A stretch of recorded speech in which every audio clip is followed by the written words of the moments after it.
Greetings, I am No Talent Red Mage and I am playing Ultima 4 for the Sega Master System. So a bit of a history lesson. The only other Ultima games I have ever played in this series were Ultima Online, very briefly, before getting killed by a goat and losing my corpse, and the massive mess of a game that is Ultima Exodus on the NES. This game shares some of its problems with previous games to some degree, but also brings with it its own little set of annoyances. Mind you, this port was only published in the EU, so it's not any wonder that most folks really didn't get a chance to play it with such a limited audience and release. Firstly, the game's detail isn't exactly all that much better than the NES Exodus game previously. Though to be fair, it's still better looking than the NES Ultima 4, but still a little bit less compared to the PC version, which they had to scale back this version quite a bit for. The music is, well, limited in all versions except PC version. Hear that overworld music? Get used to hearing it a lot over the entire course of the game. However, even though the game's overall presentation is lacking even for a 1990s port,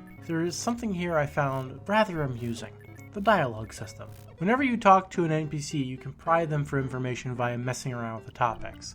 Sometimes this leads to useful information, such as the location of your next rune, and in some cases can sway the discussion in your favor, maybe even getting them to join your party. In other RPGs of the time, the NPCs pretty much only had one canned response, maybe two. While this is technically still a canned response system, it's far more varied, and you actually have to work for your information. Combat is tedious to say the least. The way the game selects your class is a bit on the strange side as well, as it's essentially selected by a choice between two tarot cards or multiple choices between two tarot cards that essentially sets your class. A good example is scenarios such as giving a knight your remaining food or telling him to bugger off and challenging you to a fight. In my playthrough, I got a Bard, which I guess is a decent choice since my namesake is Red Mage, and Bard is about the closest class to Red Mage in this game. As for combat, you're either a spellcaster, melee, or various ranged weapons, and trust me, you will get bored of the combat relatively quickly. Which brings me to the party system. You can have more than just 3 or 4 party members in this game, and it's a good idea to pick up a variety early on.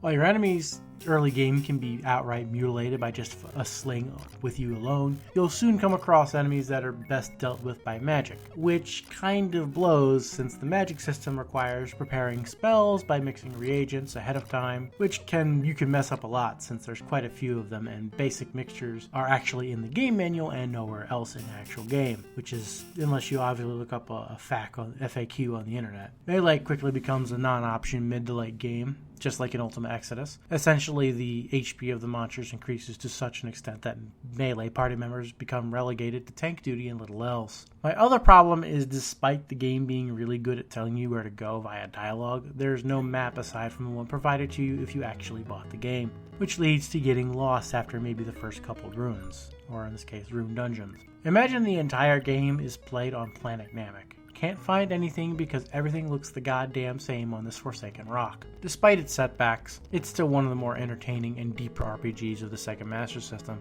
By no means does it hold a candle to other RPGs on the NES like, say, Dragon Warrior or Final Fantasy, but it's damn right better than, say, Ys Vanished Omen for Sega Master System. I have been No Talent Red Mage, and this has been Ultima 4 for the Sega Master System. I'll see you next time.